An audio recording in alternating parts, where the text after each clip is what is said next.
Hello, everybody. Welcome to the latest video from FPL Affairs, the podcast that discusses our 9-month-long love affair with FPL, including the ins and outs that keep us awake at night.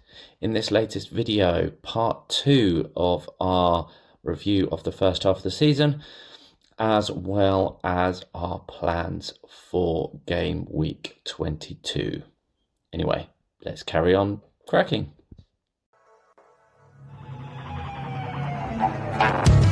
And there's Mo Salah.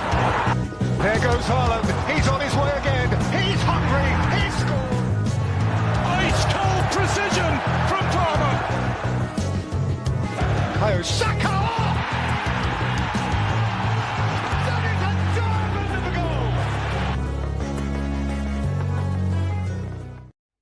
goal. I felt for the first half of the season is summarised by fed up Pep Guardiola and a thumbs up. Yeah, I'm all good. Slot. So, yeah, I felt inclined as those with 2 key points, but you've got a lesson on the learn from the list, and I will name drop and tag in the post the people whose lessons we mentioned. So I've got 8 on here. 8 on here. First one. Never, which was contributed by Leroy Aziz, I hope I've pronounced it correctly, which was to never bench a premium regardless of the fixture. What are your thoughts on that? Well, that's just madness. I mean, they're premium for a reason. No one became a premium FPL option by not consistently returning points regardless of the fixture. So that's madness.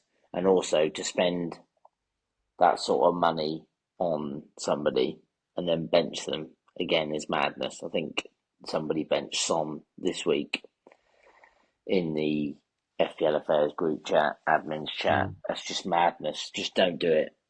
You just, because what's the point? Just sell him. If you're going to bench him, sell him. Spend the money somewhere else. I think with premiums, I think it depends what position they play, because I think you could bench a premium defender if they've got one of the toughest fixtures in the maybe in the calendar, where you're confident of, where you have very, very little confidence in them keeping a clean sheet. Yeah, but at the same time, you've got players like Trent, who's a premium defender, who you're not going to bench because he's got such good attacking potential. So same with like Gabriel and Saliba, who have obviously come up with goals at set pieces this season. So I do agree with you at the same time, and maybe again, going back to previous slides, I play with a lot more fear. So therefore, when I look at, I don't know, Gabriel playing against Liverpool, in my mind, I think, well, I've got to play him. I've just got to play him because he's a premium asset and he could pop up with a goal. He's unlikely to get a clean sheet. And it also, I guess, depends on if you've got Munoz on your bench and he's playing Leicester that week, then I guess it makes that decision a bit easier. If you've got, I don't know, Robinson versus Southampton and Hall against, I don't know, Brighton, something like that, like then it makes the decision easier for you. But I just think that if you bring a premium in, you bring that premium in solely to just set and forget it. Yeah. Unless there's like a massive fixture swing, just premiums should just be brought in and they should be held and just left alone. Yeah, I think I'm, as I said briefly about this week, game week 21, the weighing up between Rodgers and Diaz, and I think possibly one of the reasons I ended up playing Diaz was because he's 2 million more than Rodgers. But then that actually, to be fair, didn't play on my mind. But then it does seem a bit odd looking at your bench, preparing for a week, and you've got a attacker that plays for the team that's top of the league, and he's 7.5 million. Yeah. Which makes you kind of stomach, right, well, makes you review whether to keep hold or not. But yeah, Yeah, but I they think have higher ceilings, don't they? yeah, Premiums. They have yeah. higher ceilings. So, That's like, kind of why, in theory, you shouldn't bench them regardless of the mm, fixture because mm, they can explode. haul. Mm. Um, Lesson two, contributed by Jeff Gilbert, the downfall of Manchester City, and notably, don't bench your attacking players against them.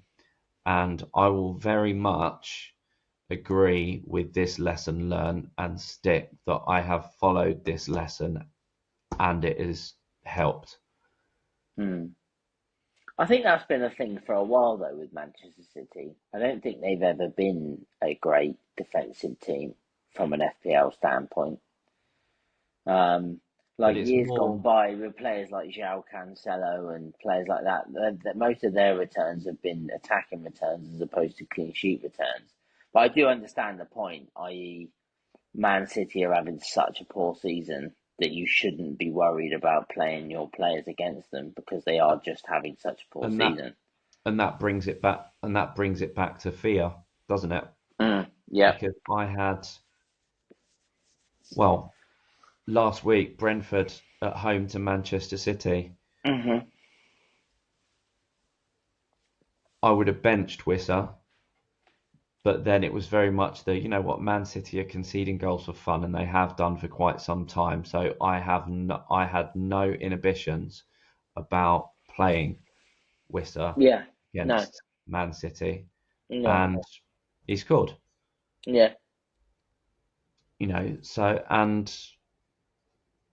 I think I did the same actually the other week when Aston Villa played Man City at home.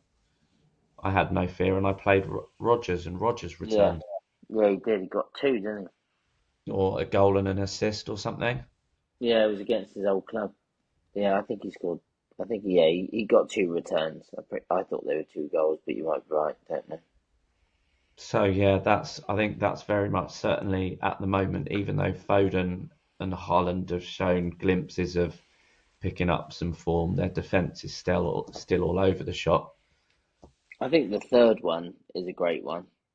Yeah, I think the third one I need to learn from. yeah. Do you want to read that one out?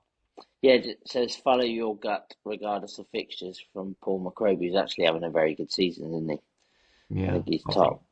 yeah, But he's so right. You should because you regret the things you do, not the things you don't do. We've been on the pod and you've said, "Oh, I think I should captain Isak," and then we've gone elsewhere out of fear. And sure enough, we end up sitting in the following week going, "Oh, why didn't I just do what I thought I was going to do?" mm, And that's what I mean. It's a lot easier to deal with a decision going wrong if you've made it. It's for me anyway. I find it really difficult when you say to yourself, "Oh, I'm going to captain Isak this week. I think I should captain Isak this week." But then you captain Salah and he blanks and Isak scores a brace. It's a lot easier if you just captain Isak and it goes wrong mm, because at least you've made the move. At least you just followed your gut. Yeah, mm. I really like that one. I probably put that one quite high up on this list. Yeah, that would, and it would be higher. Just to point out, anyone looking at these lessons haven't been ranked in any Mm, particular order. Um, Largely just sort of initially concentrated, I think, on fixtures and form mm. related stuff are more at the higher end, but it's not Well, necessarily that brings the us on to biggest number lesson to four. first. But Brings yeah, us on to definitely, number as four. you said, you summed up following your gut generally. Number four, captaincy, and I think this is going to be big at this moment in time, and this week has summed it up. And to decide it based on this was contributed by David Alvarez to decide based on form and not the opposition, and I think that's true to a degree. That's Mm, true to a degree. because a lot of that Salah was just hauling against everyone when this was first suggested, and not the opposition. But then this game week 21, he's gone away to Nottingham Forest, and they've got one of the best defences in the league. And Isak was at home to one of the worst defences in the league. So in some ways, you're basing that on player form and the opposition. You're kind of doing a bit of both. But I think the point he was trying to make was don't just see which player on your team has got the best fixture and pick them if they're playing terribly. It would be like saying, well, Jackson's got Wolves at home, but he's been blanking, but captain him anyway because he's got Wolves at home. You'd think, no, pick someone that's actually playing well, like Isak at the moment. I wouldn't be nervous about captaining him against anyone at the moment. No. Regardless who the opposition is, and we just happen to be. Well, this week was a choice. Yeah, this week was a choice between two informed players, wasn't it? Or three if you include Palmer. Yeah. But do you know what I mean? Isak and Salah. See, Salah actually is probably on more form than Isak because I'm not sure he's blanked in like 10 game weeks or however long it is. He's just been a joke since like game week 7 or something mad. But yeah, just quickly on this, I think it's obvious to decide the player based on their form, but at the same time, there is fixtures that need to be taken into account, like going away to Nottingham Forest versus having Wolves at home. But I mean, I'm likely to just throw my captaincy straight back on salary this week because he is just amazing. But I like number 5, which is picking the wrong player when a team picks up form, from Barry Stokes. I think that's a tough one because that's like luck. Also, if you use Murphy versus Gordon, Yeah. so Murphy obviously did very well for a period of time, outscored Gordon for like 3 weeks, and then Gordon do you know what I mean? Like that's hard. Like Sarr versus Eze, Kluivert versus Semenyo. There's loads of them. Like Bruno versus Ahmad tonight, for example. There's one of them everywhere. That's just, for me, that's just bad luck. I think that's just bad luck. I think that I don't like Diaz versus Gakpo, or I just think that's just tough luck. That I think that one's just really bad luck. I think you need to deal with the budget that you've got at the time. If you've got the money to go to Gordon, you go to Gordon. If you don't have the money, you go to Murphy. And then you just sort of roll with it from there. I feel like that one, that's just a hard one.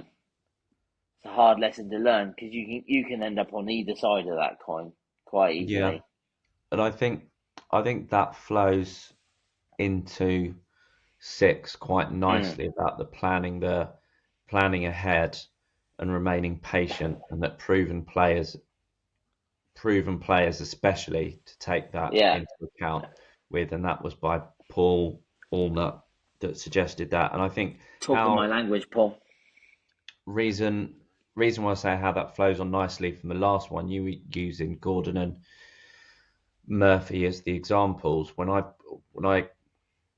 got Gordon in on game week 18, I could have gone with Murphy, but I've very much thought if Murphy gets a knock or has a bad game or is rested for a cup game and whoever comes in does absolutely amazing, Murphy's out the team. But regardless of a replacement, Gordon would be back in the team. So although Murphy had scored a few goals and got assists, and Gordon had chipped in with some assists and only 1 goal, I still went with Gordon because he was proven last year, and I put faith in him last year, and he did wonders for my rank last year. So with that in mind, I went with Gordon this season, game week 18, because he was proven last year, whereas Murphy hasn't. He's in a purple patch, and I could have gone with Murphy. And since game week 18, Murphy's got a couple of assists,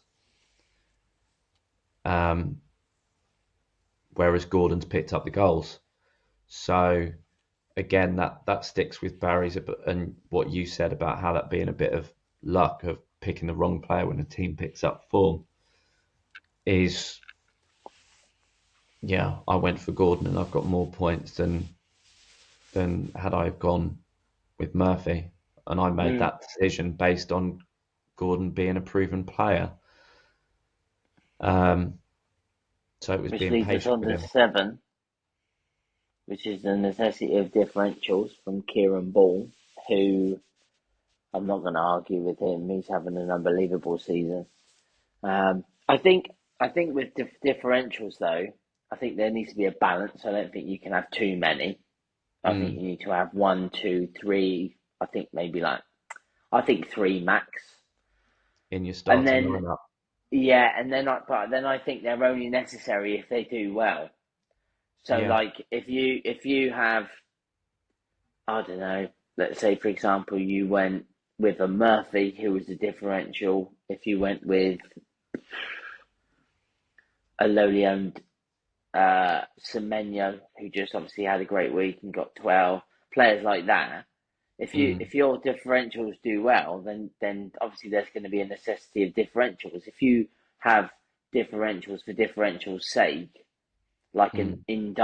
Ndiaye from Everton, for example, who's Mm. obviously going to be a differential, and it flops, Mm. then there isn't one. I think that's kind of like, yes, there's always necessity for differentials, especially if you want to make big rank gains. Yeah. But there's a line and a balance to have there where you don't have serious differentials that Would you are Who really would you bad. say in your squad at this moment in time, your main differentials are, or are you not sure you've got any? Well, I would say I think my main differentials probably are Sa. I'd say Sa is a differential. Mm. I think Bruno Fernandes is 20% owned. I'd put him in there now. Jota What was obviously he was there before. what percentage would you put as a That 20, differential then? 20 and below. 20 and below. I would call differential because the reason why I say that is for this evening, for example, each point Bruno Fernandes got me was worth Mm. 5,000 in rank, Yeah. and I think that's a decent threshold to be a Mm. differential. Obviously, you can go major differentials. You Mm. can have like major ones that are like I don't know. Let's think about it from like tonight's games, Xerxes or something like that, who's like a major differential, or Ericsson who got an assist, like a major differential. But they're like differentials for differential sakes. There, I think. I think personally, I think with the necessity of differentials, I think once a template team started to really get formed, I think the importance and necessity of differentials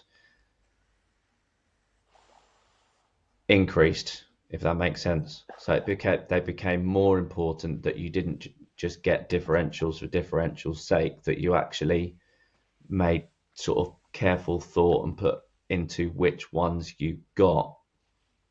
And I think actually, in some ways, since a more template thing has a template team has arisen, Mm.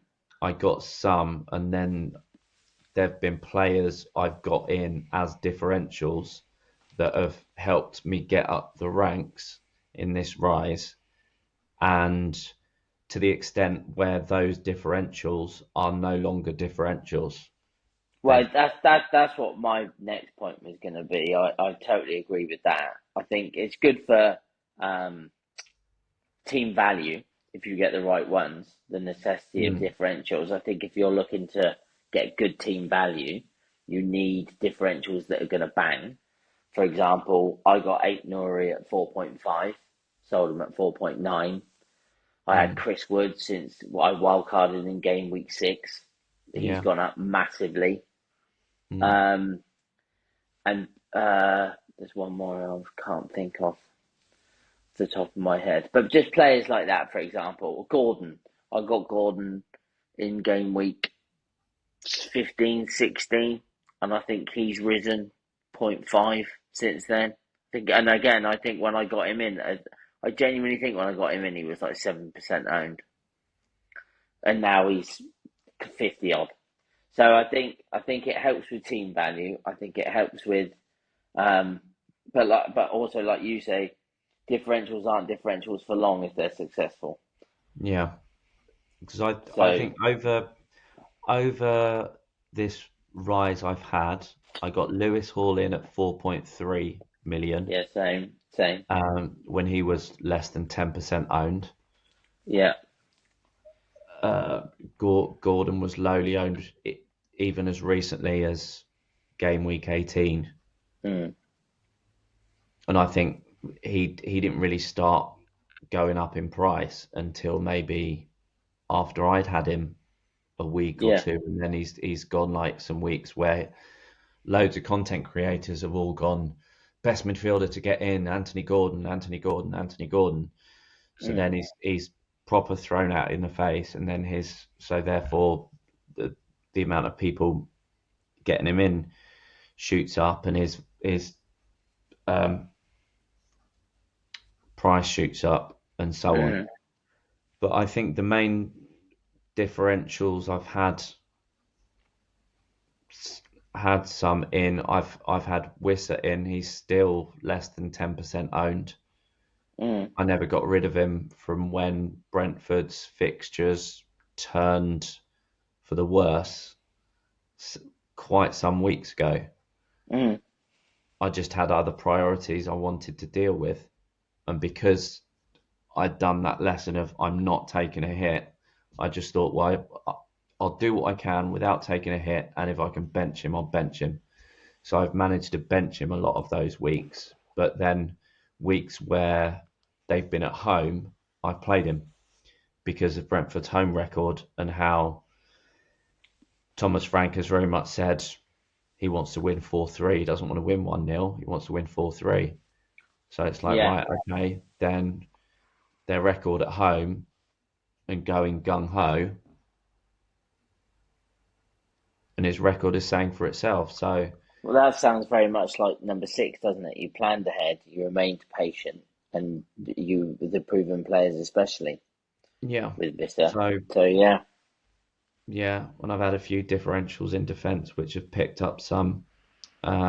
But yeah, and the final lesson learned, which was your contribution, I think you requested that I change it on the slide. Can't remember mm, what it was before, but no, you said to change it to points chasing. What do you yeah. mean by that?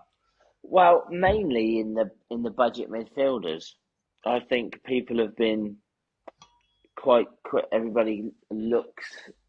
People jump on bandwagons late. Um, People went from Rodgers to Ahmad, from Ahmad to Enzo, from Enzo probably now back to Rodgers or probably back to Ahmad. Mm, When if you'd have just left Rodgers for that period of time, you'd probably be up. Players like Brennan Johnson early on in the season, who had like 6 returns in 6 games, people jumped on that.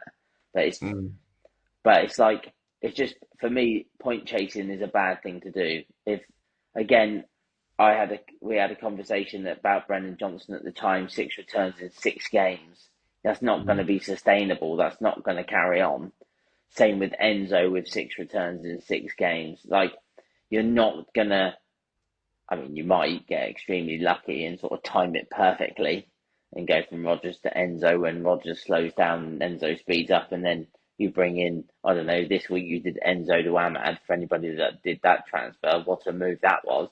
But yeah, just point chasing in general. People just jumping on players because they've done sort of short term well in a short term spell in a team that don't necessarily, and I've been guilty of it, but Yeah. just maybe look more for the consistent returns from like a Rodgers, for example, who, although hasn't done what Enzo Fernandez did for a period of time, or what Brendan Johnson did, or whatever, but he is a week in, week out starter. He does return probably 1 game in 3 at least, if not more, and also understand that their price point is that their returns are reflected in their price point. Cole Palmer's not the norm. Rodgers isn't the norm either, really. A normal Yeah. 5.5 budget option just gets you a goal one in every like 4 or 5 games, and he's on the bench most of the time anyway. And so yeah, just points chasing, just trying to get on bandwagons when trying to catch trains after they've left the station, really. I think my main worry, going back to game week 10, and I'll try to keep this brief, is because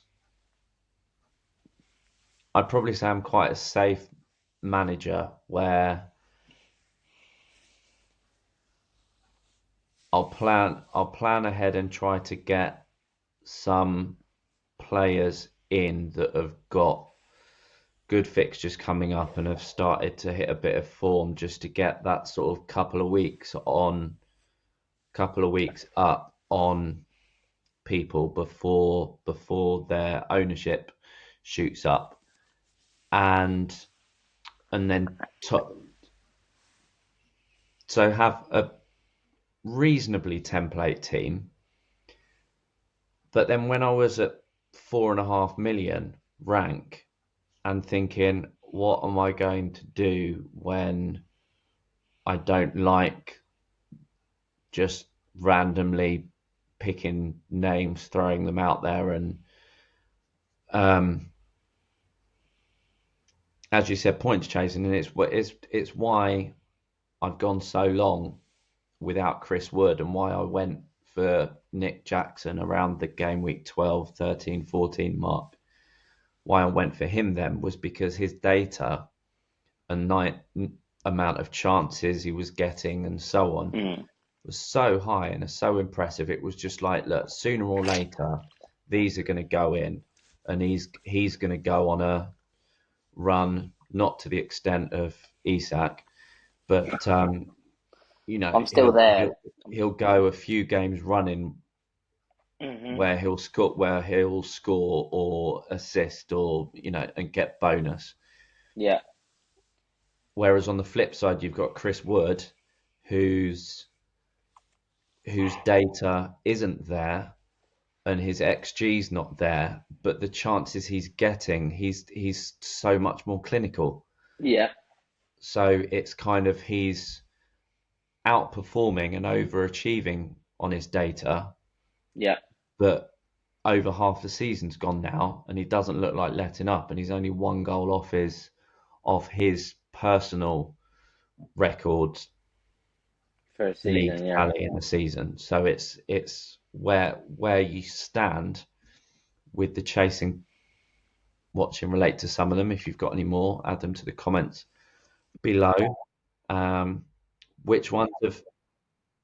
Right. So as I was going on about Jackson versus Chris Wood, that may or may not lead nicely into our plan for game week 22. You're so coy. Well, I'm trying. The suspense. Yeah. So game week 22 transfer plans in and out. I will bring up.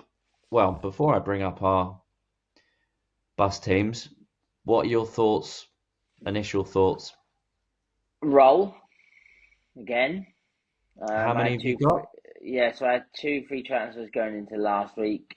Did Fernandez for Jota, and then rolled the second one again. So I have two again this week. Mhm. I'm either going to make a goalkeeper move, so Flecken to somebody, and I think it's either going to be Sells or Allison with their double game week in mind, Mm. or I'm just going to roll. I think I'm quite happy with my team next week. I'm benching Sarr for Wood because he's got Southampton, so I'm pretty sure probably FPL Hub has taken care of for me in the next slide. But yeah, I think I'm either going to do a goalkeeper transfer or I'm just going to roll. Yeah, my initial thoughts are looking at the fixtures, and Nottingham Forest is they've hurt me the last few weeks because I've got no Forest Mm. investment at all, and coming up at home against, sorry mate, but your lot, um, at the weekend, No need to who apologise. who struggle to score. Do we? Just scored against United, so Well, they scored against themselves. yeah. Um, but anyway, so I'm looking at, for me, transfer plans really now and over the next few weeks is going to be more immediately getting Forest assets in because their defence and Chris Wood have been hurting, Mhm. and preparing for the game week 24 double. So Liverpool assets and whether to brave even one One, Everton. yeah. So those are kind of, that's where my head's at the moment. So if we concentrate in more detail, looking at yours, this is what Fantasy Football Hub is showing up as your strongest team. Yeah, that's Having, my team. yeah, you talk us through it. Well, it's Flecken in goal against Liverpool, who is a potential transfer out. Robinson at Leicester. Hall at home to Bournemouth. Gabriel at home to Villa. Gordon at home to Bournemouth. Fernandez at home to Brighton. Salah away at Brentford. Palmer at home to Wolves. Bournemouth Isak at home to Bournemouth, Wood at home to Southampton, and Jackson at home to Wolves. So there's a lot of home games for me Yeah, there. Like I said, I'm not bench wise. I've got Fass, Saar, and Mikalenko, and obviously Valdemarson. The only player that I would change on my bench is probably Fass. mm, I've got 1 million in the bank currently. So Fast nearly went to Munoz, which was going to be my second transfer of last week.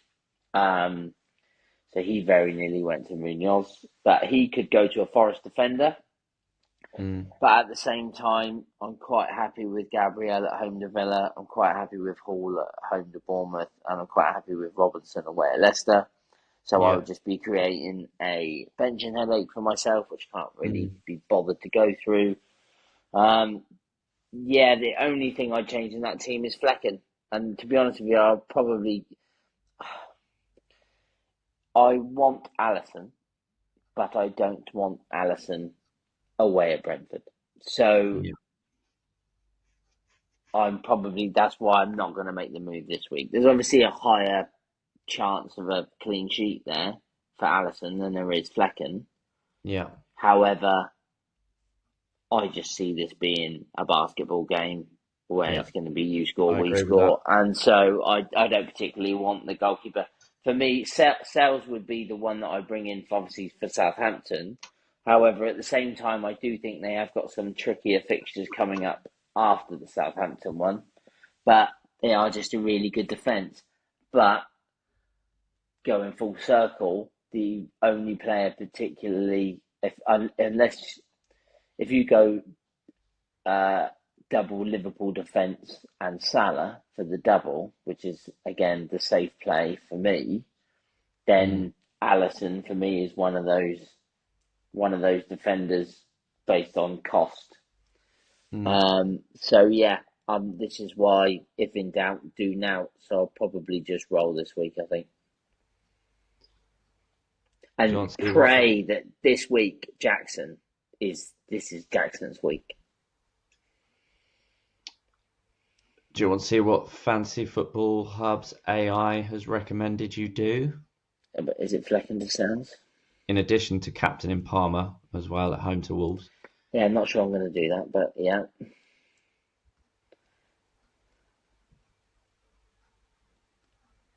Big reveal. Wait for the curtains. Curtains are done.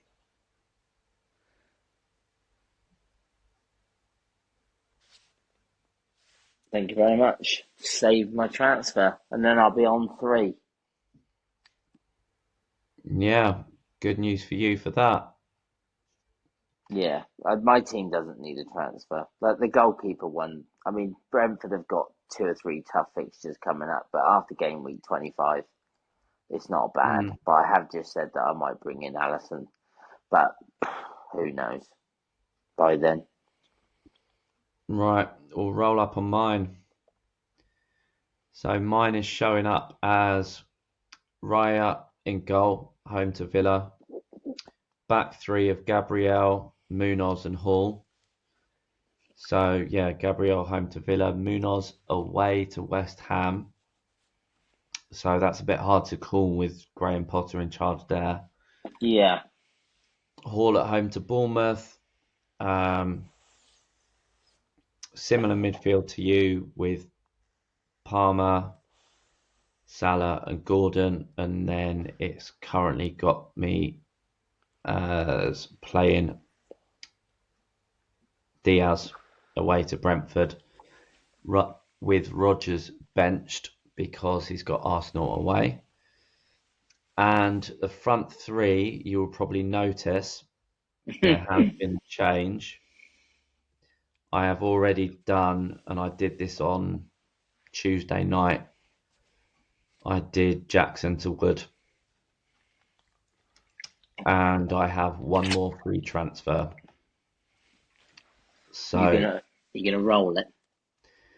Well, this is where I'm at with the dilemma. Like lots of places are saying, "Oh, be patient with Jackson. The data's good. He's got a good home fixture." I'm one of them. And I still very much thought, you know what, I put more trust in Wood at home to Southampton, to be honest. You put more trust in Visser, don't you? Because the easier move would have been Visser to Wood, if you Yeah, had the money, I guess. But yeah, based on this week's fixture.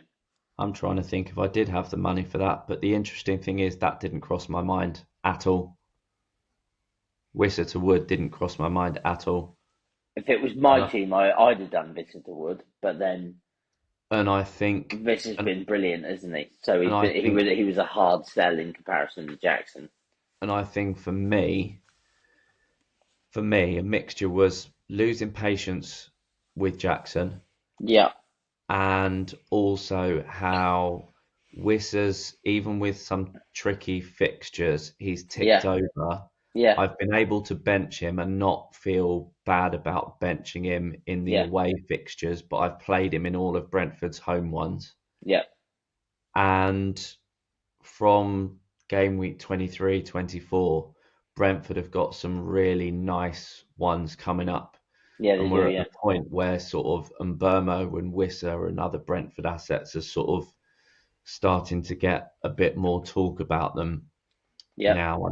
I know some content creators are even talking about doing a switch from Gordon to Mbermo in a couple of game weeks' time. That's my Fernandez slot. He's That's earmarked for that. that's my Diaz slot. I'm most probably going to hold on to Diaz for the double in game week 24, possibly the week after that. But it will be him to Mbermo. Yeah. most probably for me. Um, and yeah, there's my bench. As I said, I've still got one free transfer, which I could roll. I mean, this is where I'm at defensively wise, and also in a way midfield wise, because with Diaz and minutes, I'm tempted to bench him and play a back four. And the reason I'd play a back four could possibly play Robinson against Leicester's defence with the view of Robinson getting attacking returns. And a clean sheet, maybe. Munoz has been threatening attacking returns, but not actually getting them. And who knows with West Ham at the moment. So could Munoz get another clean sheet? Possibly not. But where I'm thinking at, which I said a little while ago, is looking at more Forest investment and then looking at a third Liverpool asset next week. So not for this weekend, not for the Brentford fixture, but the game after that, because I think they've got Ipswich at home, or maybe or Leicester at home, or Wolves at home, possibly. So where my head's at is either a goalkeeper change, like you're thinking, and it would be from Raya to Allison or Sells. Yeah. So that's where I'm at with my goalkeeper spot, Raya to one of those two, because I think at the moment Arsenal double up defence is not reaping its rewards at the moment. No, it isn't. No, not for the price of it, anyway. So, and Gabriel's attacking threat is too great for me to sell him and keep Raya. So Raya's spot is under threat from Sells and Allison. And I've also got Kirkez's slot on the bench. Bournemouth have got some really rough fixtures coming up, which was supposed to have started at Chelsea, but didn't. But either way, they're playing Newcastle at St James's, and in the last 6, Newcastle have won 6 out of 6, scored 17 and conceded 1. Yeah. So, and Bournemouth don't necessarily score by a bucket load. And Newcastle are scoring a bucket load. So I'm tempted to... So it's basically looking at the Raya spot and the Kirkez spot, and one of those will go to a Forest asset, and one of them will go to a Liverpool asset next week. The question is, which Forest asset? So it could be, if I go with Sells, then I do Sells in for Raya, and the rest of the team probably stays the same, unless I brave a back four and bench Diaz. For what it's worth, I think Diaz will be rested against Brentford. I don't think he starts. Which is why I'm thinking, well, Robinson will start and Leicester concede goals. So it would most probably be Robinson in for Diaz. How much is in the bank? Well, since I sold Wood, since I sold Jackson and brought Wood in, I've got I think maybe about one point something. Yeah. In the bank, 1.2, maybe 1.7. Loads. And I'm satisfied with it. The Kirkez slot, if I were to decide, you know what, I'll wait a week and go for Allison next week and keep Raya, then I'd bring one of the Forest defenders in for Kirkez and play them instead of Diaz. and Yeah, Robinson stays on the bench. Or possibly I may even play Robinson ahead of Munoz, to be honest. yeah. That's what I would. So That's what I would suggest. yeah, it's Sales or a Forest defender. I I mean, mean, Kirkez. If been well, nice. looking at it, I mean, Kirkez to Nico Williams looks like a nice shout. Um, I think it depends very much over the next 4 or 5 game weeks how many times you're going to play a Forest defender. Because I know Mm. Palace have got decent fixtures coming up. Newcastle the same. Newcastle are good for the next 2 at least. We're all right for 3. Yeah, for 3. So Hall's going to play. Munoz is good for another couple, so he's going to play. And then it's between Robinson and Gabriel, who right now you'd say Robinson has the better fixture. Mm. So I think if you wanted to bring in a Forest defender now, because you're not Mm. sure on the goalkeeper scenario, if you've got that money in the bank, great. But if you want to do, let's say, for example, you want to leave a bit of money there to do a Gabriel to Trent for their double in 24, No chance. fine. No, no chance. I am completely avoiding Trent.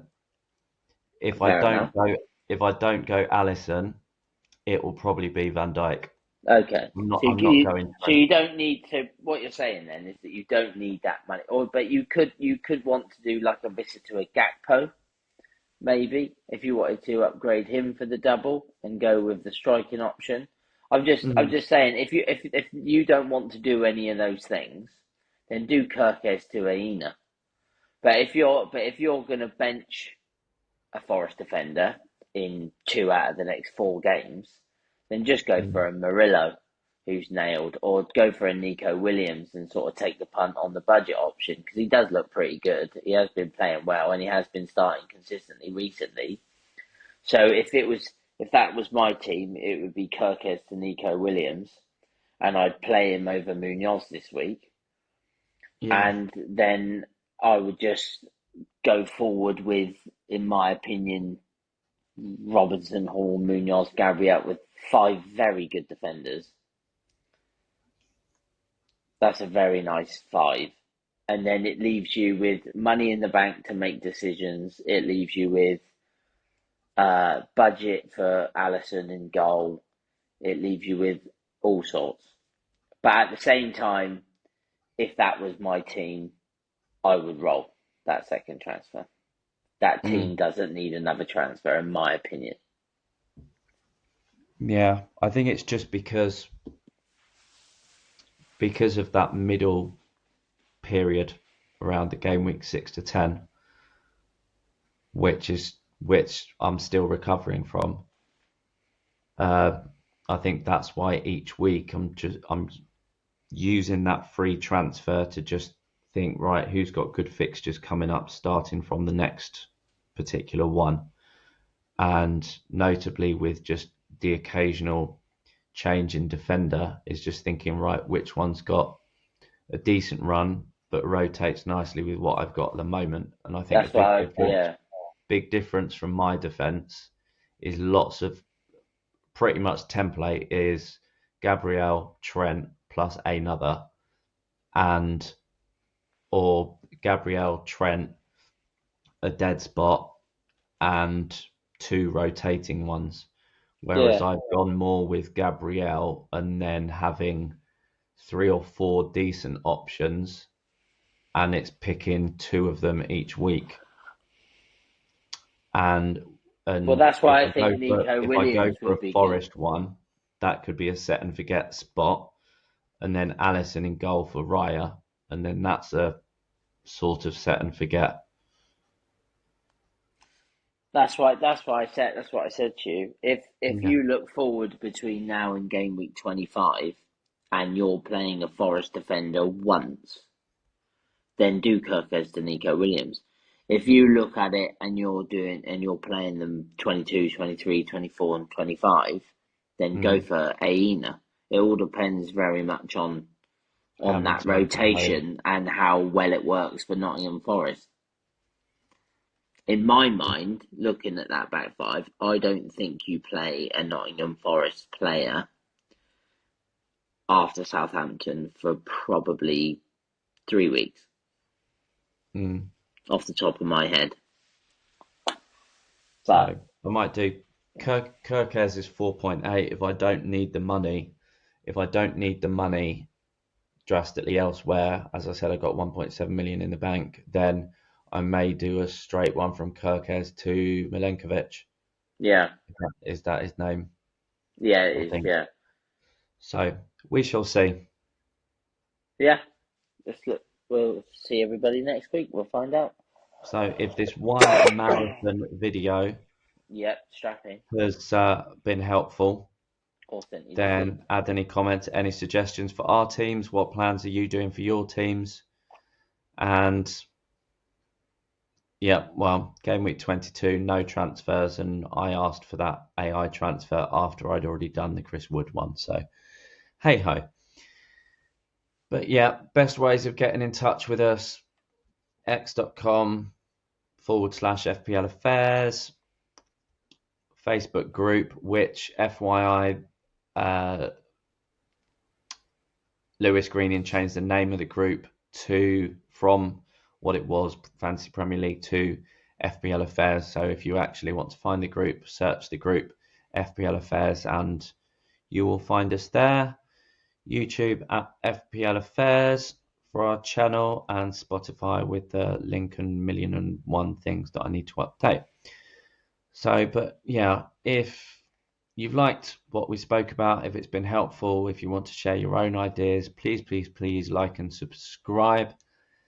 It really makes a massive, humongous difference and helps us improve with everything we do and talk about.